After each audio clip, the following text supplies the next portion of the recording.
Hi guys, welcome back. We're Amelia and Grace and we're full-time investors from Iowa. We just got back from closing our very first deal together and we're super excited to share the details of that deal with you. Yes, it was super fun because we got to work together and we used creative financing, which is a huge buzzword. So we're gonna tell you all about this deal in the rest of the video. But first, don't forget to like, comment, and subscribe. And of course, follow us on Instagram, grace.investing and Amelia Jo REI.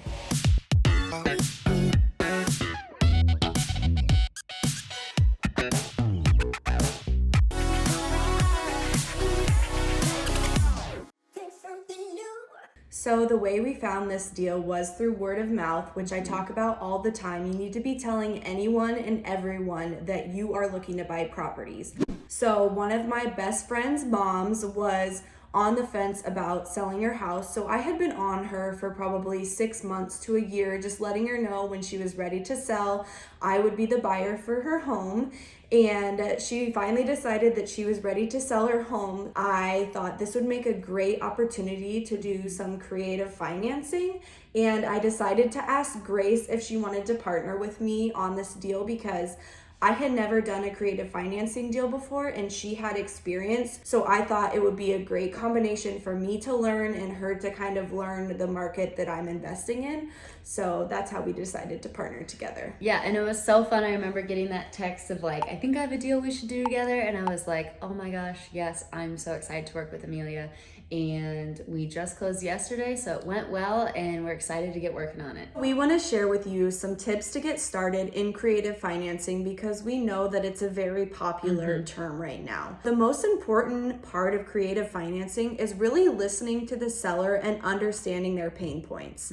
Are they behind on their mortgage? Is their house in disrepair? Are they a tired landlord that's just looking to sell their property on seller financing and still make a little bit of income each month? Really listen to what the seller wants because not every deal is going to be right for creative financing, but when you find one that is, it can be very beneficial to both the buyer and the seller. You're solving a problem the seller has. And like you said, not every seller has a problem, but a lot do. So listen and find out what that problem is. The second is once you find out those problems, what are the benefits to the seller? If it is a tired landlord, well, let's buy it on a wrap mortgage or seller financing. You can continue that passive income while I manage the tenants and do the repair. You have no stress. If it's somebody who's moving, well, we can be flexible on that moving date. We can push it and pull out that moving date for whenever, or that closing date whenever you need.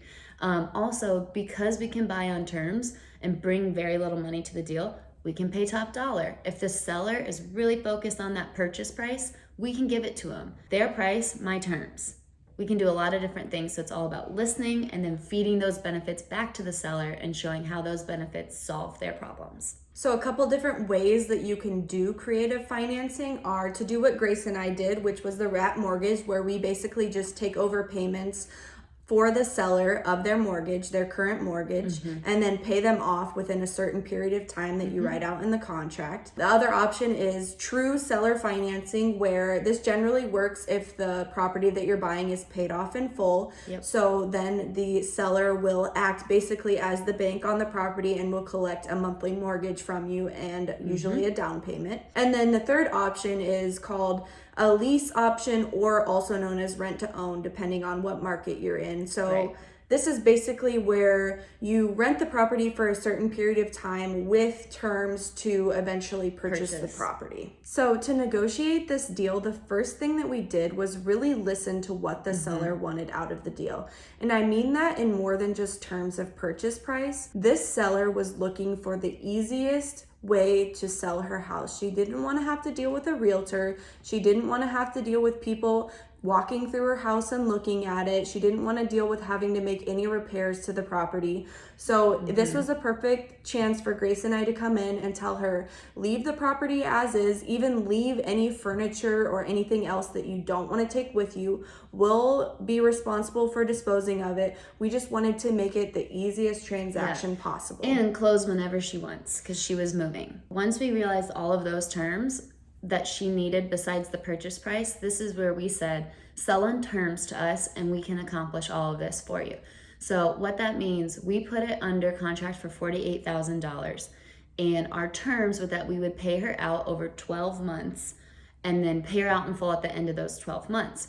She had an existing mortgage of $28,000, meaning she would net that $20,000 at the end of that year term. But until then, we would take over her existing mortgage of about $400 a month until we got her paid out in full. So the reason this worked is because she did not need the payoff amount right away. She didn't need the money. She was very flexible. But we said, we're gonna come in, make some updates to the property, and then we'll get you paid out in full. So it allowed us to have a little flexibility too in our renovation schedule, because we have a full year to get her paid off. And not to mention, we can give her a better price this way because we don't have to come up with the capital, the $50K of capital to close on it. So we can pay her more. She's happy with a better price. She can move out whenever she wants. It's stress-free. We're happy because we don't have to come up with any money. So this house is a 3-bedroom, 1-bathroom, and our plan for the property is to wholetail it.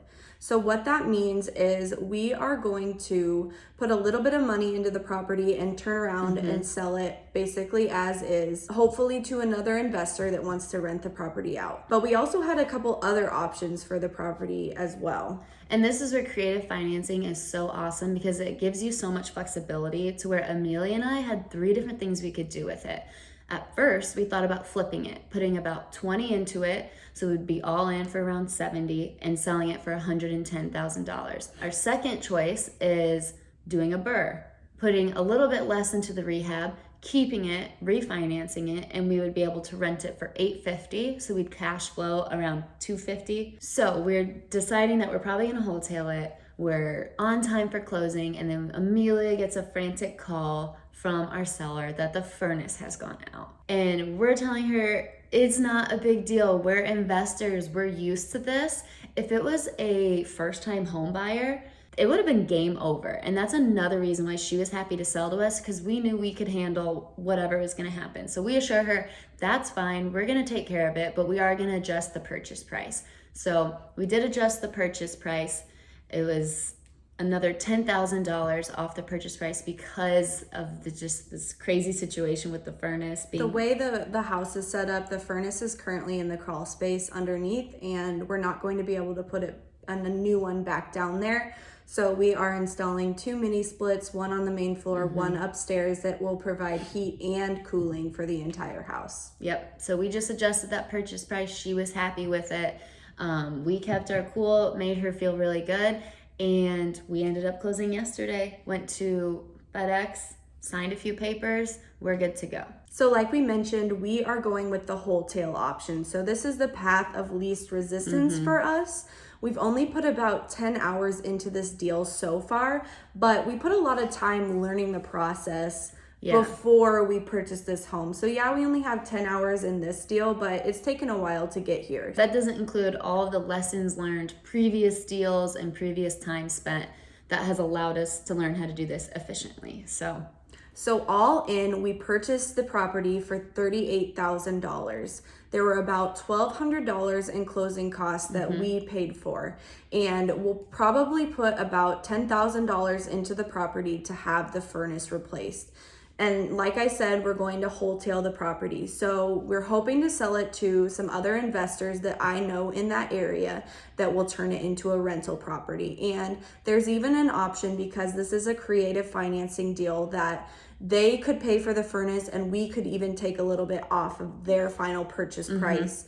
So we're going to try to sell it for $68,000 and walk away with about $15,000 to split between the two of us. And because it's an investor that you probably know, we won't have to pay realtor fees, and it will be a pretty quick transaction. So we're super excited for very minimal work for a pretty decent profit. And I'm sure you want to know, where can we find sellers that are gonna be willing to do creative financing? So I have really great luck blasting what I do on my Facebook business page. Amelia has really great luck with word of mouth. Like we said, everybody should know what you do. Also, you can do direct mail. You can look for people who have properties that are in disrepair. You can look for people who are behind on taxes, who are behind on their mortgage. You can pull all sorts of lists to find people who might be motivated to sell creatively. Of course, like I talked about in the first video, referrals. Telling other people that you do referrals, you pay $1,000 if someone's gonna bring you a seller. So really there's all sorts of ways that you can do creative financing, and that's why it's so important to not put yourself in a box. Yep. You really can be creative with the process and come up with solutions for the sellers based on their individual situation. If you just give yourself a little bit more time to think a little deeper about how to solve the situation, you'd be surprised with what you can come up with. Thanks for listening and joining us today while we talked about our first deal together utilizing creative financing. We hope you enjoyed. Yeah, and of course, creative financing can be hard to wrap your head around sometimes, so please leave any questions below. We'd love to try to answer those for you. And of course, like, comment, subscribe, and don't forget to follow us, Grace.investing on Instagram and Amelia Jo REI. Bye, guys.